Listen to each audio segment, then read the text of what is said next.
Sir 3 number যে ম্যাথটা দেখো এখানে কি দিছে, আমরা একটু দেখি শব্দ তরঙ্গের কম্পাঙ্ক নির্ণয় করো। তো স্যার কম্পাঙ্কের সূত্র কি? f = 1/t। স্যার কম্পাঙ্কের সূত্র কি? f = 1/t। ঠিক আছে, f = 1/t, তাহলে t তো পর্যায়কাল, t কি পর্যায়কাল। ঠিক আছে, এই যে পর্যায়কাল এখানে লিখতে পারবো কারণ সময় আছে। আমরা জানি একটা পূর্ণ কম্পনের জন্য সময় দেওয়া থাকলে আমরা পর্যায়কাল বড় হাতের টি বের করতে পারি, আর দূরত্ব দেওয়া থাকলে আমরা ল্যামডা বের করতে পারি।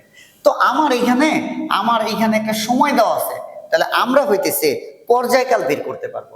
স্যার এই যে দেখো একটা সংকোচন দেন প্রসারণ, একটা সংকোচন আর একটা প্রসারণ মিলে একটা পূর্ণ কম্পন, দেন এটা হইতেছে পর্যায়কালটি।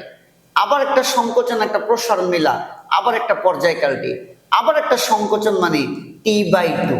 এই টোটালটার মিলাইয়া সময় যে এখানে দেওয়া আছে, তাহলে আমরা সময় দেওয়া থাকলে পর্যায়কাল বের করতে পারি। মোট সময় দেওয়া থাকলে বড় হাতের টি পর্যায়কাল বের করতে পারি, মোট দূরত্ব দেওয়া থাকলে ল্যামডার মান বের করতে পারি।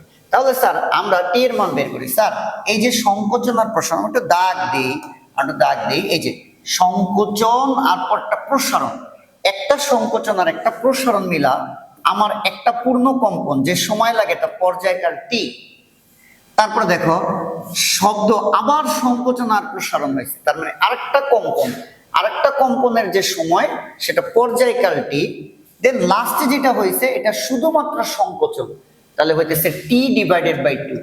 দেন মোট সময় এই যে বলা আছে স্যার কত, 0.0125। তাহলে স্যার আমরা কি করি, লসাগু করতে পারি এখানে 2, তাহলে 2t + 2t + t সমান 0.0125। তাহলে 5t সমান 0.0125 ইন্টু 2, এটা হইতেছে 0.025। তাহলে t সমান হইতেছে 0.025 ডিভাইডেড বাই 5, তাহলে t সমান হইতেছে ভাগ 5, এটা হইতেছে 5 × 10⁻³ সেকেন্ড, 5 × 10⁻³ সেকেন্ড।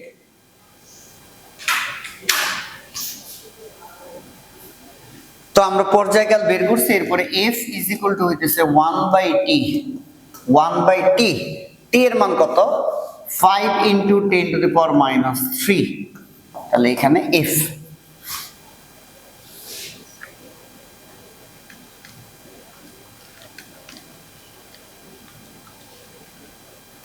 এটা স্যার 200 হার্টজ। তাহলে কম্পাঙ্কের মান কত, এটা হচ্ছে 200 হার্টজ। এই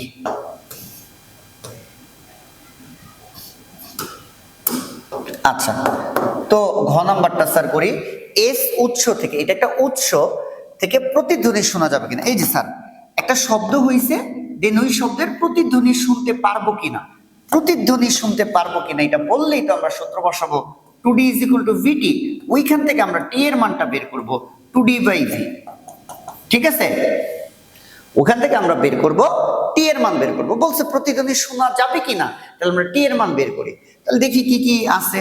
2 × d উৎস আর প্রতিফলকের মধ্যবর্তী দূরত্ব।